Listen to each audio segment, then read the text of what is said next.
తిరుమల వెళితే దర్శనంతో సమానంగా పవిత్రంగా భావించేది లడ్డూనే. తిండి మొండయ్య నైవేద్య ప్రియుడంటూ అఖిలాండ కోటి బ్రహ్మాండ నాయకుడైన శ్రీవారు ఉత్సవ ప్రియుడు, అలంకార ప్రియుడు, కైంకర్య ప్రియుడే కాదు, నైవేద్య ప్రియుడు కూడా.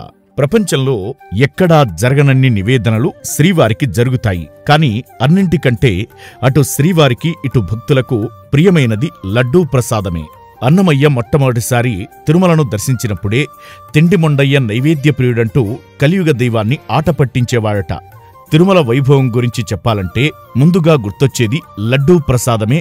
తిరుమల లడ్డూ. ఆ లడ్డూ ప్రసాదం మాధుర్యానికి 310 ఏళ్లు నిండింది.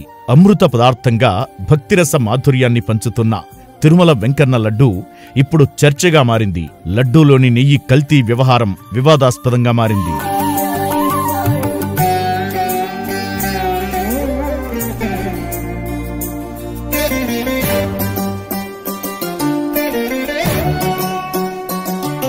తిరుమల శ్రీవారి భక్తులకు ఎంతో ఇష్టమైన లడ్డూ ప్రసాదంలో నెయ్యి కాంట్రవర్సీకి తెరతీసింది. వెంకన్న భక్తులకు అత్యంత ప్రీతిపాత్రమైన లడ్డూ ప్రసాదం నాణ్యతపై ఈ మధ్యకాలంలో భక్తుల నుంచి వస్తున్న విమర్శలపై దృష్టి పెట్టిన తిరుమల తిరుపతి దేవస్థానం నాణ్యతను పెంచేందుకు శ్రీకారం చుట్టింది.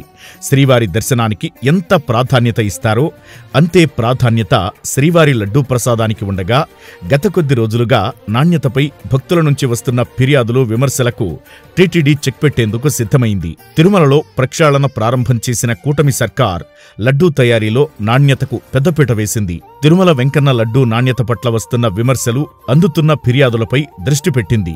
లడ్డూ తయారీకి వినియోగించే నెయ్యిలో నాణ్యత లేదని గుర్తించిన టీటీడీ ఈ మేరకు చర్యలు చేపట్టింది. నెయ్యి సరఫరాలో నాణ్యత పాటించని కాంట్రాక్టర్లపై చర్యలు చేపట్టింది. సమూల మార్పులు చేయాలన్న ఏపీ సీఎం ఆదేశాలతో కొరడా జలిపిస్తున్న టీటీడీ యంత్రాంగం లడ్డూ తయారీకి వినియోగించే ముడి సరుకుల నాణ్యతపై దృష్టి పెట్టింది.